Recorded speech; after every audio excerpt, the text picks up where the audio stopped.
অর্থ আত্মসাৎ মামলায় নোবেলজয়ী ডক্টর মোহাম্মদ ইউনূসের বিরুদ্ধে আনুষ্ঠানিক বিচার শুরুর আদেশ দিলেন আদালত। দুপুরে ঢাকার বিশেষ জজ 4-এর বিচারক সৈয়দ আরাফাত হোসেনের আদালত ইউনূস সহ 14 আসামির বিরুদ্ধে চার্জ গঠনের আদেশ দেন। আগামী 15 জুলাই সাক্ষ্য গ্রহণের দিন ধার্য করেন। এ মামলার অভিযোগ প্রমাণিত হলে ডক্টর মোহাম্মদ ইউনূস সর্বোচ্চ সাজা যাবজ্জীবন কারাদণ্ডে দণ্ডিত হতে পারেন। তামজিদ সুমনের রিপোর্ট। গ্রামীণ টেলিকমের শ্রমিক কর্মচারীদের 25 কোটি 22 লাখ টাকা আত্মসাতের অভিযোগে দুদকের করা মামলায় অভিযোগ গঠনের শুনানিতে অংশ নিতে বুধবার সকাল 10:30টায় ঢাকা মহানগর দায়রা জজ আদালতে আসেন ডক্টর মোহাম্মদ ইউনূস সহ অপর অভিযুক্তরা। এদিন মামলার শুনানি দেখতে আসেন দেশি বিদেশি পর্যবেক্ষকরাও। চার্জ শুনানির শুরুতে ইউনূস ছাড়া সব আসামিকে লোহার খাঁচার কাঠগড়ায় দাঁড়াতে বলা হলে অন্যান্য আসামিদের সঙ্গে ইউনূসও দাঁড়ান সেখানে। এ সময় আসামিদের অব্যাহতির আবেদন না মঞ্জুর করে চার্জ গঠনের আদেশ দেন বিচারক। দণ্ডবিধি ও মানি লন্ডারিং বিভিন্ন ধারায় অভিযোগ এনে ইউনূস সহ 14 আসামির বিরুদ্ধে চার্জ গঠন করা হয়। এখন জন্ম সনদ দিয়ে খোলো বিকাশ স্টুডেন্ট অ্যাকাউন্ট, নিজের বিকাশ নিজে কর। কাঠগড়ায় দাঁড়ানো ইউনূস সহ সব আসামি নিজেদের নির্দোষ বলে দাবি করেন। আদালতের ভেতরে লোহার খাঁচায় দাঁড় করানোকে অসভ্য আচরণ বলে মন্তব্য করেন ডক্টর ইউনূস।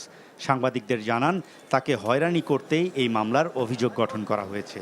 যে একটা রাজনৈতিক দল গঠন করবো 2011 সালে 10 সপ্তাহ পরে বলছে যে না, রাজনীতি আমার বিষয় না, আমি পারবো না, কাজে আমি এর মধ্যে না। এইখানেই তো চূড়ান্ত হয়ে গেল। এই অপরাধ আজকে এত বছর পরেও আবার কেন বলতে হবে? এটাই হলো হয়রানি। একটা হলো আমি সুদখোর, একটা হলো যে আমি দেশের শত্রু, আমি পদ্মা সেতুর অর্থ আটকে দিয়েছি, আমি চারদিকে ষড়যন্ত্র করে বেড়াই। এগুলো হলো হয়রানি। যে কথার কথা বলেই যাচ্ছে, এগুলো তো চলছেই, ক্রমাগতভাবে চলছে। এইটাই হলো হয়রানি, আজকের হয়রানি না, ক্রমাগত হয়রানির বিষয়। ন্যায় বিচার না পাওয়ায় চার্জ গঠনের বিরুদ্ধে উচ্চ আদালতে যাওয়ার কথা জানান ইউনূসের আইনজীবী। উনি টাকা আত্মসাৎ করেছে, অথচ টাকা চলে গেছে সেটেলমেন্ট এগ্রিমেন্টে। এই অভিযুক্তটা সম্পূর্ণভাবে বেআইনি, আইনের সাথে পড়ে না। কারণ অভিযোগ করতে হলে আমার কাছে কেউ আমানত রাখতে হবে। গ্রামীণ টেলিকমের কাছে, ডক্টর ইউনূসের কাছে কেউ আমানত রাখে নাই, যে আমানত তিনি খেয়ান করেছেন।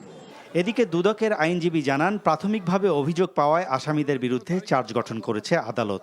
এই মামলায় অভিযোগ প্রমাণিত হলে সর্বোচ্চ সাজার বিধান যাবজ্জীবন কারাদণ্ড। সাক্ষ্য প্রমাণের আলোকে প্রসিকিউশন পক্ষ থেকে যে সমস্ত ডকুমেন্ট দিয়েছে সেটা যথেষ্ট প্রাইমা ফেসি আছে, মানে গ্রহণযোগ্যতা আছে। সেই কারণেই আজকে মামলায় অভিযোগ গঠন করা হয়েছে এবং আসামিরা নির্দোষ দাবি করেছেন এবং তারা বিচার চেয়েছেন। সুতরাং সেই আলোকে 15 সাক্ষীর জন্য তারিখ ধার্য করা হয়েছে।